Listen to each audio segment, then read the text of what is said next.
The morning it started, Dex had grease under his fingernails and his daughter's lunchbox tucked under his arm, and he was running exactly 4 minutes late to drop her off at school, which wasn't the end of the world, except that Harper had a math test first period, and she needed to get there early to ask Mr. Fillion something about fractions. And so Dex was half jogging across the parking lot of Tillman Elementary with a 7-year-old bouncing beside him, and the lunchbox sliding, and he was thinking about the transmission on the Silverado he'd left half open in the bay. And he was not thinking at all about the black SUV that was parked at a 40-degree angle to everything else in the lot. Engine still running, driver's side door hanging open like someone had stepped out in a hurry or hadn't intended to stay. He dropped Harper at the doors, kissed the top of her head while she was already pulling away from him, watched her disappear inside with that particular walk she'd had since she was 4 years old. Shoulders back, chin slightly lifted, like she was heading into something she'd already decided to win. His wife had walked exactly like that. He stood there 2 seconds longer than he needed to, then turned back toward the truck. The SUV was still running.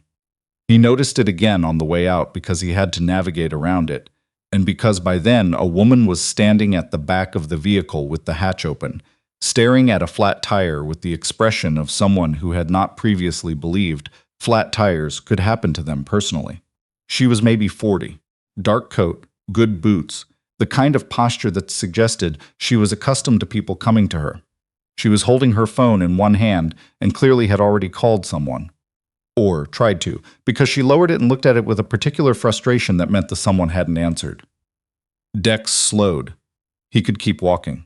He had the Silverado transmission, he had 2 other vehicles booked for the afternoon, and he was already 4 minutes behind where he'd wanted to be this morning.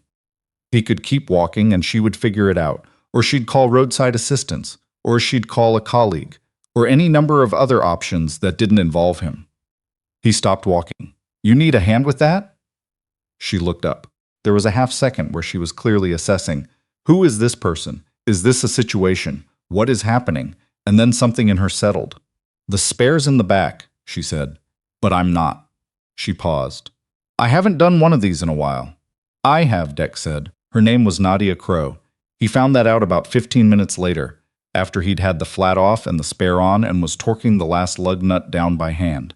She'd stood off to the side during most of it, answering emails on her phone, which Dex did not take as rudeness. He'd grown up watching his father work, and he knew that some people watched and some people moved away to give space, and neither one said anything about character. "Nadia Crow," she said, and held out her hand when he stood up. He shook it. "Dex Albright, you're very good at that." "I own the garage on Perrin Street," he said. "Albright Auto. Come by sometime? I'll check your tire pressure while you're there. Spare's not meant to go above 80 kilometers. She looked at him for a moment, with a slight angle to her head, like she was working something out. "What do I owe you?" she asked. "Nothing. You were in a school parking lot with a flat. It would have taken you an hour for roadside." "I insist." "I don't," Dex said, and walked back to his truck. He did not think about her again that day. He finished the Silverado transmission, handled a brake job on a Honda that should have come in 2 months earlier, and picked Harper up at 3:15. She'd done fine on the fractions test. She told him this matter-of-factly, the way she told him most things, and then asked if they could have soup for dinner, and he said yes, and that was Tuesday. On Thursday morning, the black SUV pulled into his lot. Dex was outside when it happened, having a coffee and watching the Perrin Street traffic do what it did. Slow, unhurried, the particular rhythm of a town that was small enough that most people knew which vehicles belonged where. He recognized the SUV before he recognized her, and then she got out, and he recognized the coat. She walked across the lot with the same posture as before, and she was carrying a paper bag that turned out to contain 2 coffees and a butter tart from the bakery 2 blocks over, which was a specific kind of local knowledge that told him she wasn't entirely new here. "The tire pressure light came on," she said. He looked at the bag. "It might also be," she said, "that I wanted to apologize for being rude the other day. I was on a deadline, and I know I was." She stopped. "Abrupt? You weren't rude," Dex said. "I was distracted," which in some contexts amounts to the same thing. He accepted the coffee. It was from the right place, made the right way. Black, no sleeve, which meant she'd either guessed or asked someone who knew him. He checked the tires. The light had been a sensor issue, not a pressure issue, which took him about 6 minutes to sort out. She stood in the doorway of the bay and watched, and this time she didn't look at her phone. "You used to do something else," she said. It wasn't a question exactly. He looked up. "Your hands," she said. "The way you work. You're not someone who started here." Dex set down the pressure gauge. "I was an engineer, powertrain systems. Did 15 years at a firm in Ottawa before I came back. Grew up here. My wife grew up here. When she passed, it made sense to be somewhere that already knew Harper." Nadia was quiet for a moment. "How old is she?" 7. Almost 8. That's a hard age to lose a parent." "It's a hard age to be," Dex said.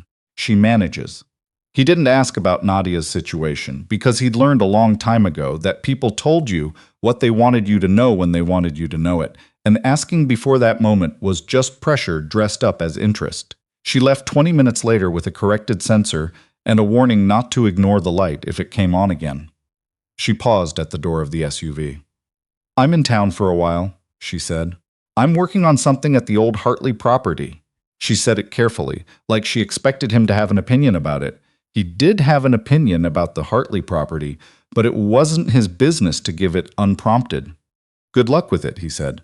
"Thank you, Mr. Albright." "Dex," he said. She nodded once, got in the SUV, and drove away, and he stood in the lot for a moment with his coffee, and the particular feeling of having had a conversation that contained more than the words in it. The Hartley property was a 17-acre piece of land on the northeast edge of town that had belonged to the Hartley family for 3 generations before the last of them died without heirs, and the estate had sat in legal limbo for 11 years. What Dex knew, because everyone in a town this size knew the basic facts of things, was that a development company had finally acquired it, and there had been some local noise about what they planned to do with it, and the noise had not entirely settled. What Dex had not known was that Nadia Crow was the company.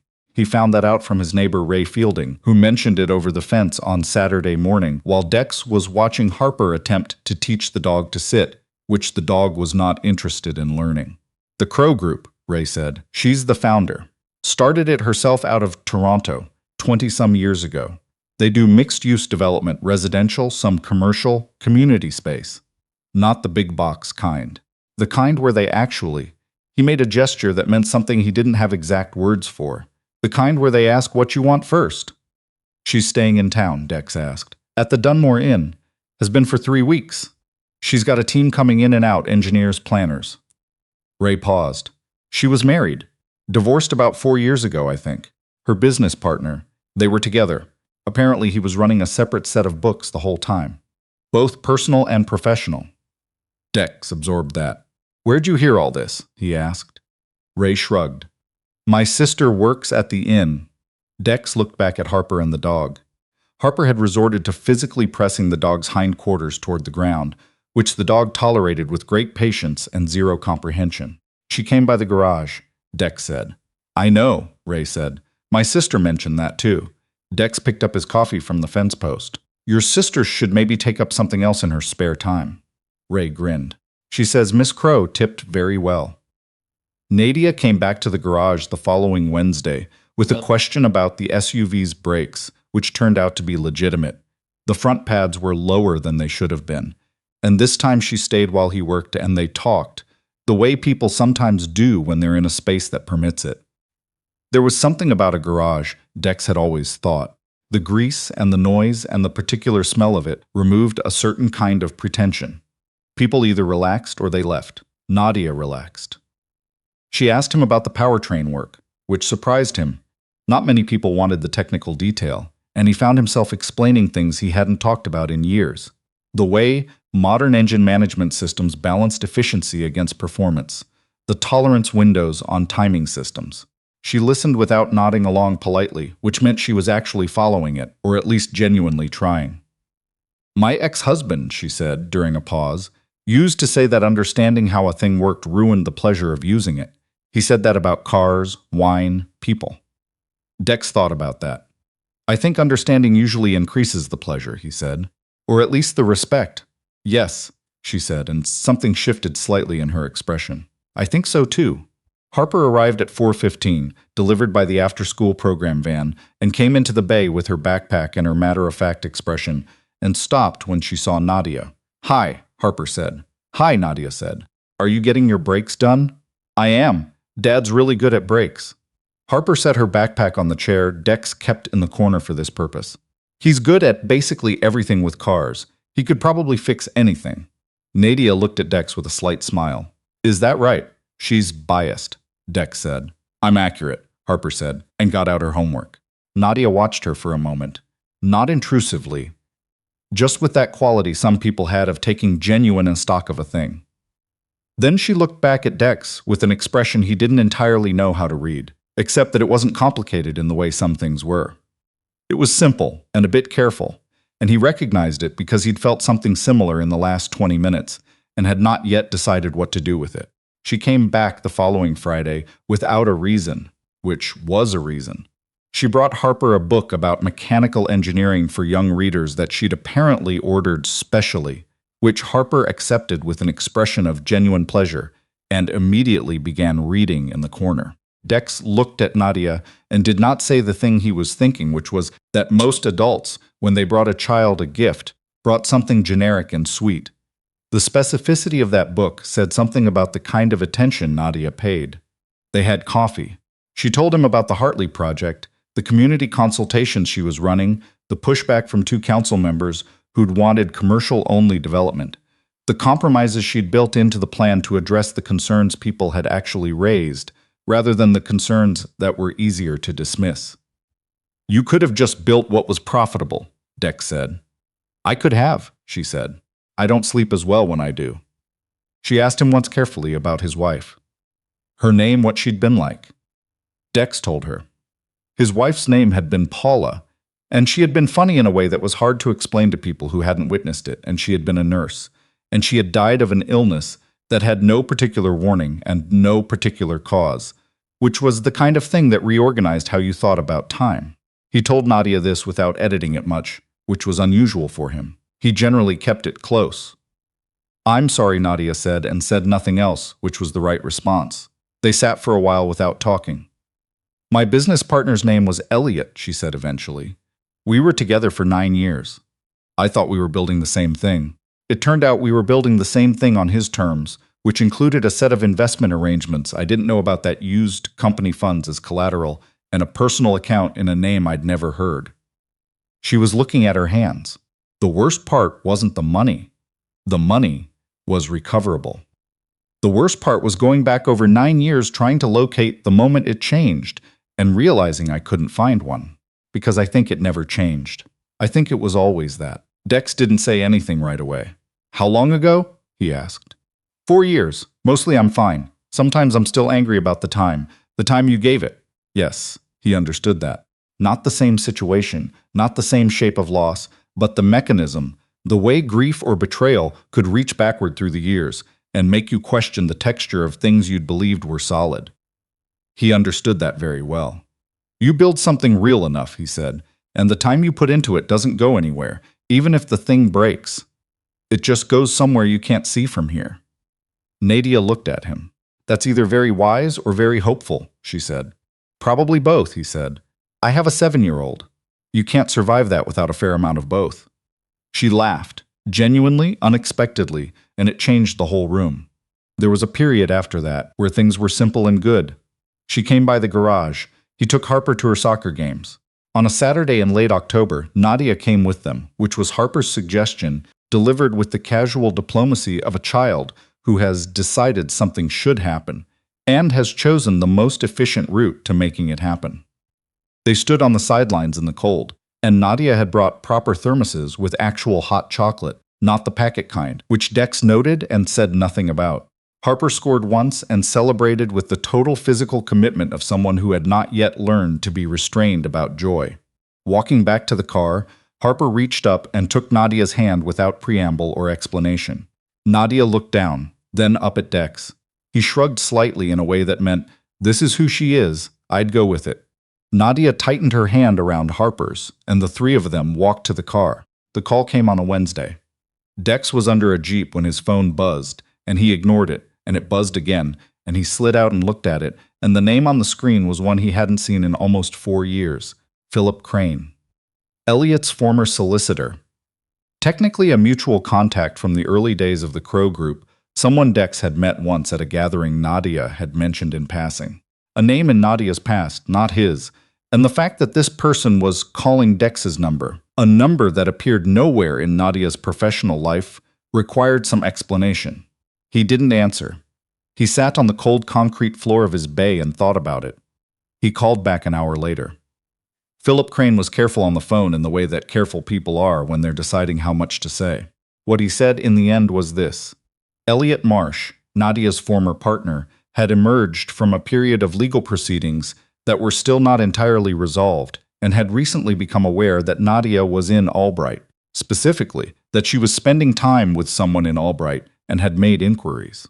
The nature of those inquiries had reached Philip through a channel Philip preferred not to identify, and the purpose of this call was simply to inform Dex that he should be aware that information about him, his garage, his background, his daughter, had been researched and compiled by someone who did not have a benign reason for doing so.